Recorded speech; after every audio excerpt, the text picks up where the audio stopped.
Hello guys, मैं हूं राहुल और आज आपसे बात करने वाला हूं एमबीबीएस इन यूक्रेन क्यों पढ़ना चाहिए। पहली बात तो ये कि यहाँ पे गर्ल्स ज़्यादा है।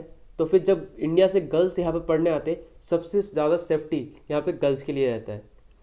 और जब इंडिया से कोई बॉयज़ भी पढ़ने आता है, उसको भी सेफ्टी के ध्यान के हिसाब से यहाँ पे सबसे पीसफुल कंट्री है, तो वो पढ़ाई करने के लायक है इस जगह। और यूरोपियन टेरिटरी में ये सबसे बड़ा कंट्री है यूक्रेन।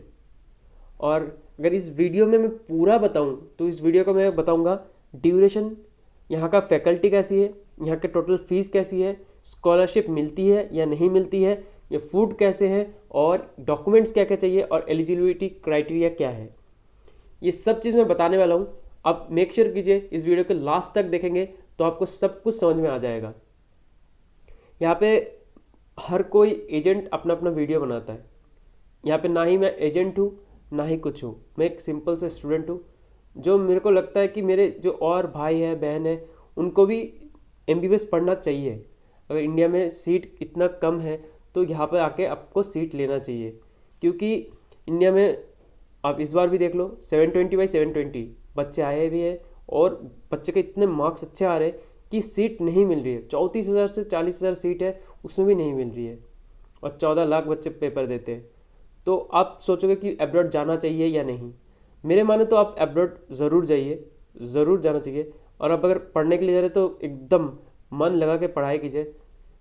और अगर मैं इस टाइम पे अगर यूक्रेन की बात करूं तो यूक्रेन है सबसे सेफेस्ट कंट्री अभी के हिसाब से, क्योंकि यहाँ पे ये लोग कोई लड़ाई झगड़े में बिलीव नहीं करते, बिल्कुल शांति प्रिय लोग हैं। और यहाँ के अगर कोर्स ड्यूरेशन जो मैंने आपको पहले ही बताया, कोर्स ड्यूरेशन यहाँ पे 5.8 ईयर्स है, ऑलमोस्ट 6 ईयर्स, जिसमें कि आपको 3 साल, शुरू के जो 3 साल होते हैं उसमें ज़्यादातर थ्योरी पढ़ाए जाते हैं और ज़्यादातर प्रैक्टिकल कम करवाया जाता है, क्योंकि उस टाइम पे बच्चों को एकदम से नया टॉपिक आता है तो दिमाग में डाल दिया जाता है कि कैसे पढ़ाई करना है।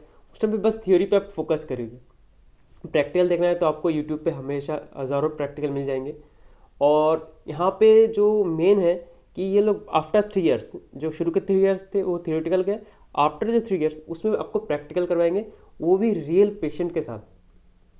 तो आपको ध्यान रखना है कि शुरू के जो 3 साल है उसमें आपको बहुत अच्छे से पढ़ना है।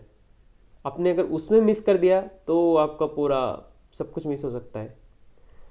और अब यहाँ पे मेरे को बहुत सारे लास्ट वीडियो में मेरे को बोला था कि भैया ये बता दो वहाँ पे कोर्स कैसा है, इज इट इन इंग्लिश और यूक्रेनियन।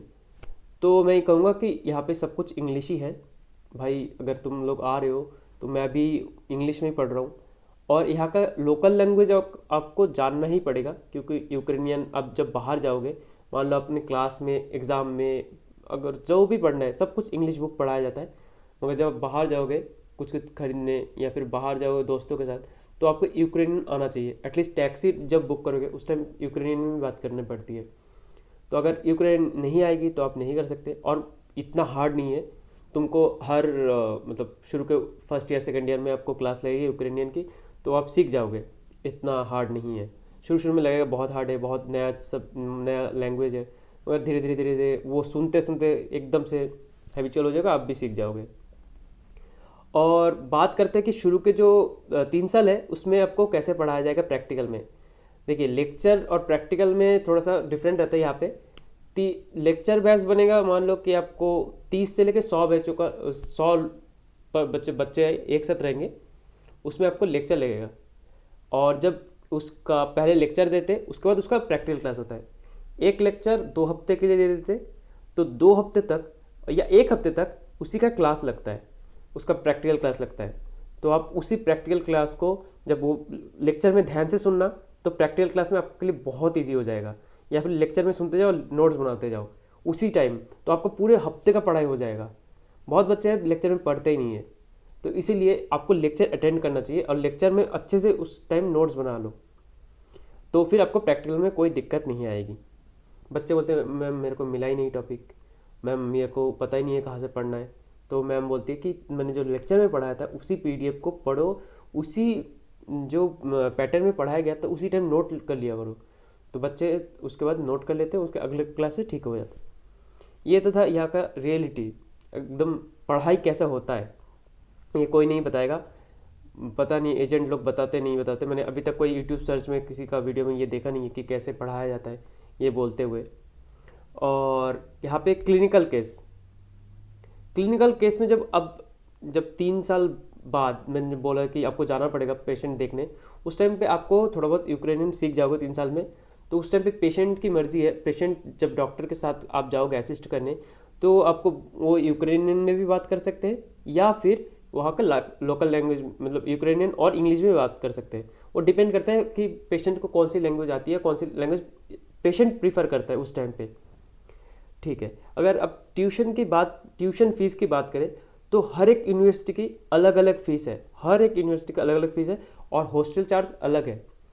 इंश्योरेंस चार्ज ऑलमोस्ट सबका सेम ही रहता है या सेम ही रहता है ये नहीं पता, बट जो यूनिवर्सिटी चार्ज है वो हर एक यूनिवर्सिटी का डिफरेंट है। आप जब बजट बनाते हो तब अब देखते हो कि अच्छा ये 22 लाख में इस यहाँ का पढ़ाई कंप्लीट हो जाएगा, अब तक उस टाइम बस यूनिवर्सिटी चार्ज और हॉस्टल चार्ज जोड़ते हो। आप ये नहीं देखते हो कि डेली एक्सपेंसेस क्या है। किसी किसी का एक एक महीने में 7,000 से लेकर 15,000 तक खर्च होता है। वो डिपेंड करता है वो कौन से लाइफस्टाइल में जीता है या क्या क्या खाना पीना खाता है नहीं खाता है, उसके ऊपर डिपेंड करता है। और अगर एक नॉर्मल से मानो तो 7,000 से लेकर 15,000 तक एकदम कंप्लीट हो जाता है पढ़ाई। अब बात करते हैं कि स्कॉलरशिप के बारे में। देखो मैं खुद स्टूडेंट हूँ और मैंने अभी तक किसी भी यूनिवर्सिटी में सुना नहीं है कि इसमें स्कॉलरशिप है। ये बहुत लोग मतलब गलत बोलते हैं कि स्कॉलरशिप मिल जाती है, मगर ऐसे कुछ नहीं है, स्कॉलरशिप नहीं मिलती है। यहाँ पर कोई भी स्कॉलरशिप की गुंजाइश ही नहीं है, मतलब यहाँ पे लोग देते ही नहीं है स्कॉलरशिप। पहली बात तो यहाँ पे ये सब रूल नहीं है। इंडिया में मिलता है स्कॉलरशिप या कहीं और कंट्री में मिलता है, मगर यहाँ पे स्कॉलरशिप नहीं मिलता है। और अब बात करते हैं फूड के बारे में। इंडियन फूड यहाँ पे मिलता है नहीं मिलता है। इंडियन फूड डिपेंड करता है कौन से रीजन में हो और वहाँ का एक्सपेंस कैसा है। इंडियन फूड मिल तो जाता है मगर प्रॉपर इंडियन फूड नहीं मिलता है। जैसे कुछ कुछ जगह पे एकदम प्रॉपर इंडियन फूड मिलेगा और कुछ कुछ जगह पे थोड़ा सा दिक्कत आती है। डिपेंड करता है वो रीजन कैसा है, उस यूनिवर्सिटी को कितना पुराना यूनिवर्सिटी है या उस यूनिवर्सिटी का बैकग्राउंड कैसा है, उस हिसाब से डिपेंड करता है। ये यूनिवर्सिटी चूज़ करने से पहले हज़ारों बार नेट पे हो वीडियोस हो जाए किसी का भी वीडियोस, हज़ारों वीडियोस देख के फिर चॉइस करना कि आपके पास बजट क्या है और आपके पास वो यूनिवर्सिटी में पढ़ने लायक क्या क्या मटेरियल है आपके पास। अगर एलिजिबिलिटी क्राइटेरिया की बात करें तो आपको नीट देना ही पड़ेगा और विदाउट नीट आप यहाँ पे बहुत लोगों को लेके आके बोलेंगे कि आपका 6 साल कंप्लीट हो गया, पढ़ाई कर लिया आपने, फिर जब इंडिया में वापस जाओगे तब इंडिया वाले आपको एक्सेप्ट नहीं करेंगे क्योंकि आपने कोई पेपर एंट्रेंस पेपर का कोई कागजात दिखाया नहीं उनको। तो इसीलिए नीट का जो एलिजिबिलिटी पासिंग रैंक है एटलीस्ट ओबीसी और जो भी है उनमें 150 मिनिमम चाहिए। और दूसरे का कोई अगर एससी या एसटी से बिलोंग करता है तो 140 तक शायद मैंने सुना है कि हो जाता है, मगर इससे कम मत लाना। और इससे कम लाओगे भी तो फिर क्या ही डॉक्टर बनने आओगे, खुद ही सोच लो। अब क्या बोलूँ, तो आप ज़रूर नीट पास करके यहाँ पे आना, किसी भी एजेंट के थ्रू मत आ जाना कि नीट बिना पास किए हो भी आपको मिल जाएगा, ये मत करना। शायद ये मैं वीडियो बना रहा हूँ, मेरे को कोई कोई बोलेगा कमेंट में कि मेरे को यहाँ पे मिल रहा है बिना नीट के, वहाँ पे मिल रहा है। हाँ इस साल शायद मिल रहा है मगर आपको अगले साल देना ही पड़ेगा, नीट देना ही पड़ेगा, बिना नीट के आपको नहीं जमेगा भाई। सो नीट देना ही पड़ेगा। हाँ इसके साथ साथ क्या चाहिए आपको, पीसीबी में फिजिक्स केमिस्ट्री बायो में टोटल मिला के 45% चाहिए जनरल के लिए। अगर ओबीसी या एससी एसटी से हो तो आपको 40% चाहिए पीसीबी में। तो अगर आपको पीसीबी में 40% है तो आप एलिजिबल हो और नीट पास किए तो आप एलिजिबल हो।